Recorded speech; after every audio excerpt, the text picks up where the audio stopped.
Hi, this is Reggie Mara. It's October 23rd, 2025. Let me make sure I got the year right. Just want to give you a couple of thoughts regarding the current state of the nation from both a historical and a current perspective. And these are just going to be some bullet points, each one of which needs to be developed further. And some of you might find this helpful. Some of you might find it to be a desecration of what you think is the American way, kind of like what's happening to the East Wing of the White House today, this week. But at any rate, there are two parts to this. The first part is an overarching historical look, and the second part is some very specific current events. So, in no particular order, uh, one of the major shadow issues of this country since its inception, and by shadow, I simply mean not some dark demonic thing, but that part of an individual, an organization, or a nation, in this case, a nation, that is kept out of consciousness or that is denied. So one of them is that the basic priorities, the basic valuing in the United States, and this is not true of every individual, but if you look at the culture at large, it's true. We value money, things, and beliefs more than we value people, human beings, and other living beings. Again, I can develop that in some detail. I'm not going to develop any of these in detail today. Please ask me questions. Uh, we have stagnated developmental worldviews. Brief abbreviation for development is a focus on just me, or a focus on my groups, or a focus on all humans, or a focus on all of creation or the universe. And we are basically locked in an us against them, my group against your group, developmental worldview, often led by somebody who is me-centric. It's all about me, right? So we have stagnated developmental worldviews. Um, Most of us, if we haven't reflected on this, carry outdated, what I call cultural givens, the worldview that we were given when we were born by our parents and earliest teachers and the culture at large. That's related to development and to that we value things more than people. And these get passed down generation to generation. So we have to become aware of our cultural givens, examine them, see which ones hold up and see which ones don't, and get rid of the ones that no longer are accurate maps, if they ever were, of the real world. Related to development and to how we value things and money more than people is that we really don't embrace the dignity of all human beings. We just don't. I mean, the evidence of that is everywhere, and it's been everywhere historically, and it's everywhere currently. And again, I'm going to reiterate that this is not true of every single human being in the United States or in a given party or on the planet. It's true for enough for it to be a problem.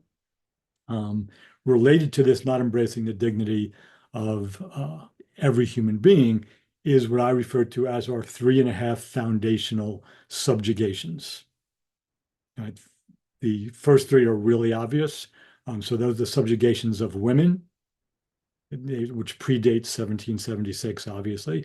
The subjugation of indigenous peoples in the Americas, which predates 1776 as well, and the subjugation of first Africans and then subsequently those who became African Americans.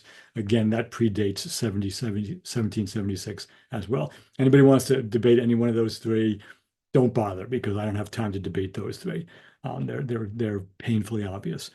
The half subjugation, which some people don't agree with, but which is really true, is the subjugation of the poor, and specifically back in the 1700s and 1800s, it was the subjugation of poor white men who were not treated as poorly as women, indigenous peoples, and Africans and African Americans, but who could not vote and who were, really second-class citizens as well. Obviously, that's gotten better. Um, Related to the subjugations, in this country, there's a centuries old tradition or movement to try to prevent certain American citizens, well, first, certain people from becoming citizens to then be able to vote, and even now to prevent certain American citizens um, from voting. At the intersection of just a couple of examples of that, at the intersection of the 14th Amendment, some people interpret that to mean that corporations are persons, and which was exacerbated by the 2010 Citizens United Supreme Court decision that money is free speech and protected by the First Amendment. Um, Corporations who actually can't vote, literally walking into a voting booth, but can vote with their billions and billions of dollars of lobbyists, have more impact on Congress and what actually happens than individual voters do. Right? Um, Beyond that, again, early on, women couldn't vote.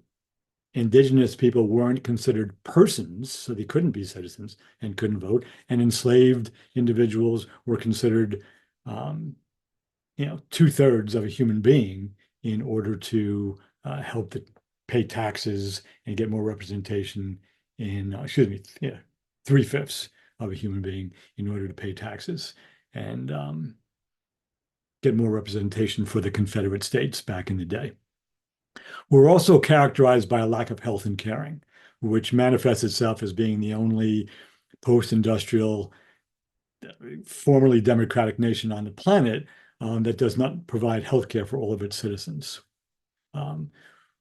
Related to that, we have increasing at exponential rates, increasing wealth and income disparities. We are characterized, especially in this country, by planetary ambivalence, which includes, but is not just limited to, climate change, which the current leaders of the United States of America's federal government deny is a real thing.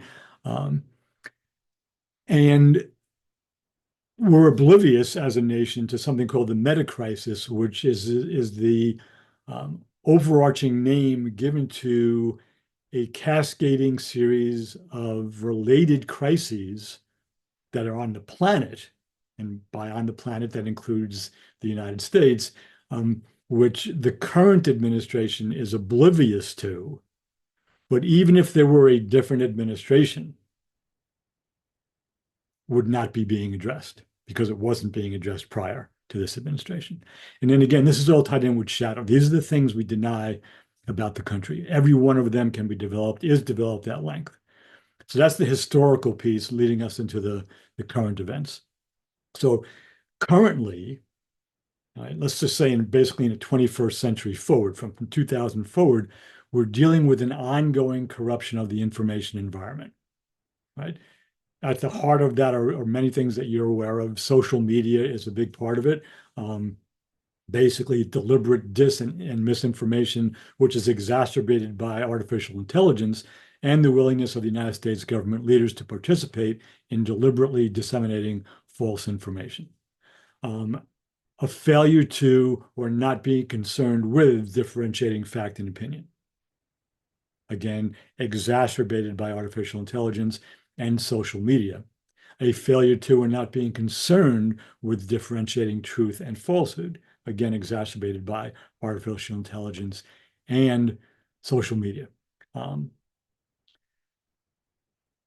Moving on to a second piece, which some of you, very few of you have probably actually read, but you are at least superficially aware of, is Project 2025, which is the result of almost 50 years of the conservative Christian right's attempt to make the United States a Christian white nation, intersected with their endorsement of Donald Trump, who agreed to execute Project 2025, even though he probably has not read it, but he agreed to execute that in exchange for their databases and their financial support. That actually began in 2016 before Project 2025 actually was put into place.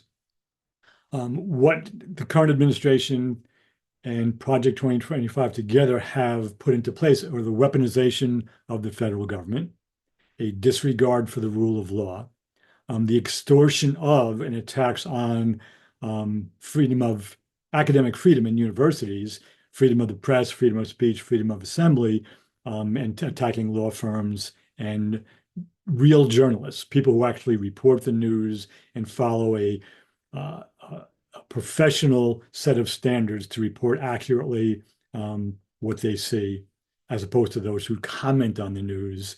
And that's a whole other case that I'm not going to get into now. Because the current administration actually vetted people who were interested in working for it before the January 20th inauguration, uh, everybody who's working in the Trump administration is a Trump loyalist. They have pledged loyalty to the president of the United States, not the United States Congress. So many tens of thousands of people have been fired from the federal government. And because of that, we have a loss of competence. We have a loss of knowledge. We have a loss of experience because civil servants historically, up until January 20th, 2025, were professional civil servants who served under both Democratic and Republican presidents and who were kept on because of their expertise, their knowledge base, and their experience because they knew how to run the government. The people doing it now do not know how. There might be one or two who do, but they're not the majority. And then finally, I just talked about the extrajudicial killings by the Trump Hegseth Department of Defense in international waters. That's relatively new in the last month or so. The Trump administration has broken an 80-year pro-democracy global alliance post that kept relative superpower peace since the end of World War II. There's a lot we can say about that. Power now has been concentrated in a small number of oligarchs/billionaires and those loyal to them. Continuing the centuries-old attempts, as I mentioned earlier, the attempts to limit which U.S. citizens can vote through judicially weakening the 1965 Voting Rights Act. And the Supreme Court is looking at another attempt to weaken that act in its current term, basically. And a movement from industrial tech to digital tech and the differences in recognizing and containing the dangers therein. Quick example of that, once we learned how to split the atom and we had access to nuclear weapons, it was relatively easy to control who had access to plutonium and the technology to change that into a nuclear weapon and to control that. We could even observe it through satellites. With digital tech now, it's not at all easy to see who has access to the AI available recipes for various chemical and biological weapons, who can build a drone in their basement, and who can launch, whether local or statewide or even national terrorist attacks. So the movement to digital tech is nowhere near as easy to control as the post-World War II alliances were able to at least somewhat control who had access to nuclear weapons. And again, there's much, much more to this. So that's a little taste of what we're facing right now. And what I'm doing in sharing this today is just beginning to, again, this is in no particular order, so I may have rambled just a bit, but beginning to develop a new course that puts all this into perspective and speaks about what we as individual and collective human beings might be able to do beyond, once every couple of months getting out in mass to protest, which is important to do. But once every 2 or 3 months probably isn't really enough considering the current stakes and the damage already done to the democratic infrastructure and process in this country. And a number of people that just keep on denying that it's actually happening. So thank you for listening. If you have any comments and they're actually in complete sentences and not mean-spirited, please feel free to share them in the comments below.